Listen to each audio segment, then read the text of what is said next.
is no longer a global health emergency. Recovery is well underway, but unfortunately, the starting line was not the same for all of us across different regions.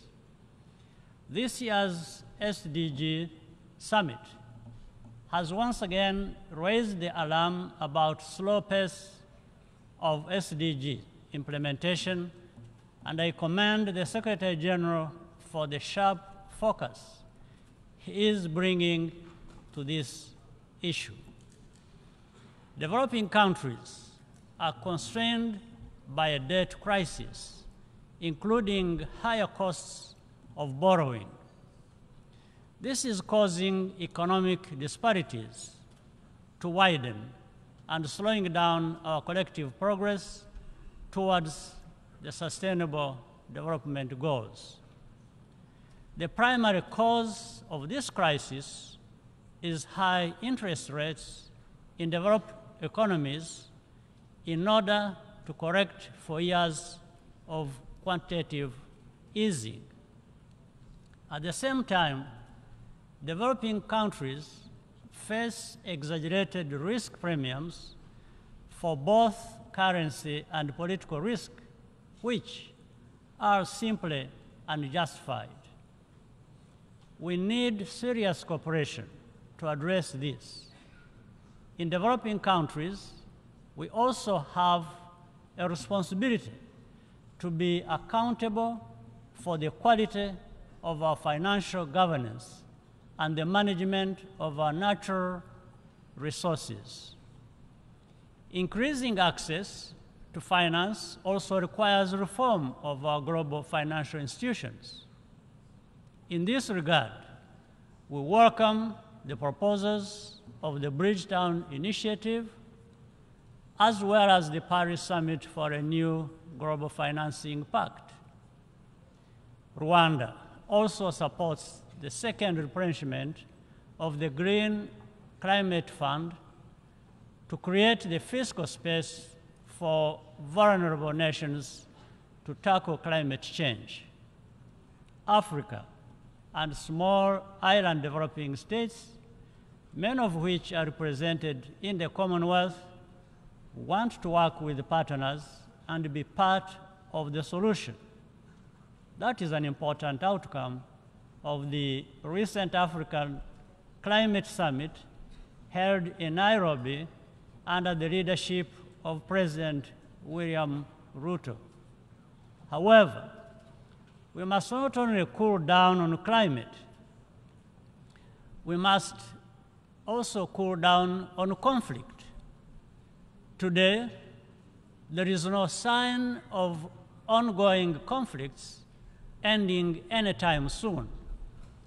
We do not even see hope from those with the most influence that an end is in sight.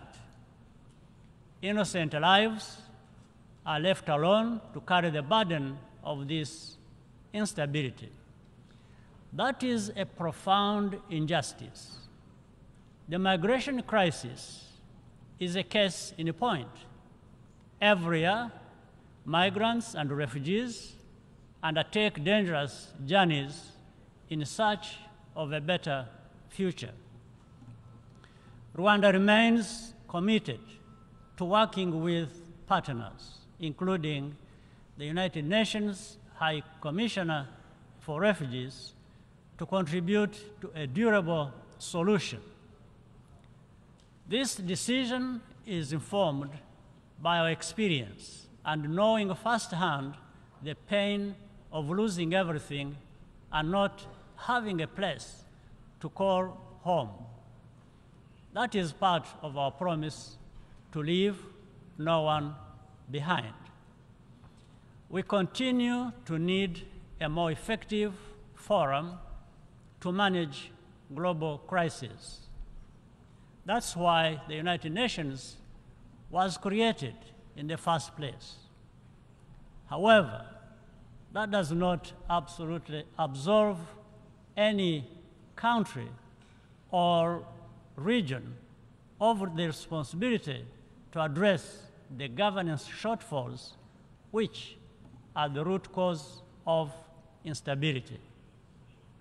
In this regard, I welcome the Secretary General's report on a new agenda for peace.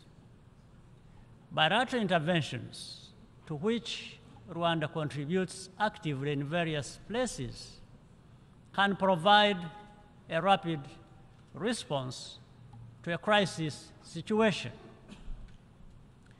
But to have a lasting effect, the need to pave the way for multilateral engagement and international political progress. No matter the amount of troops deployed, their mindset should be to get results which serve the interests of the people on the ground. Paying lip service to peace and getting lost in process and formalities only serves to confirm the selective attention of some in the international community. We still have a long way to go. Africa urgently needs to be fully represented in bodies where decisions concerning our future are made. Just as urgently, Africa must be fully prepared to speak with one voice.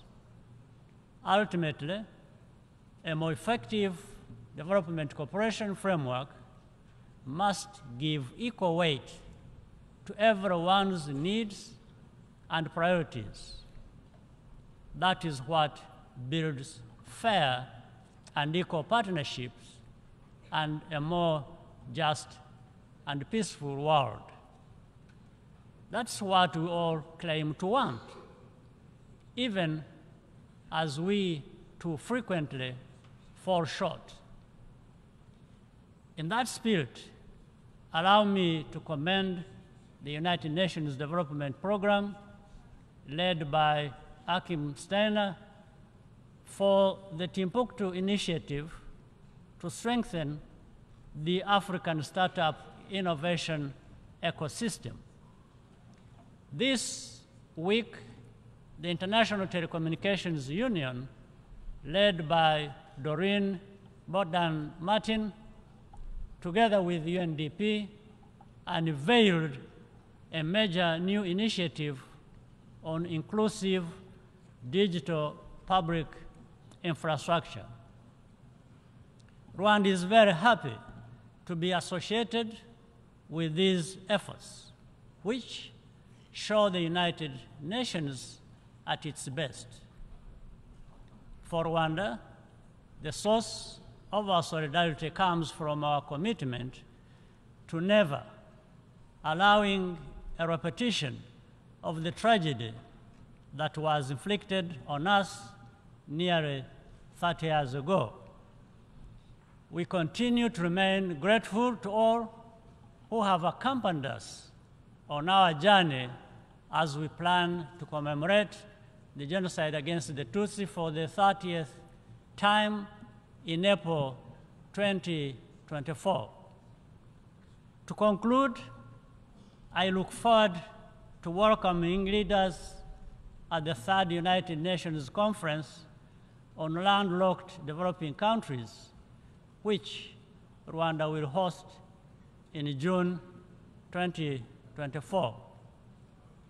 I thank you for your kind attention. On behalf of the Assembly, I wish to thank the President of the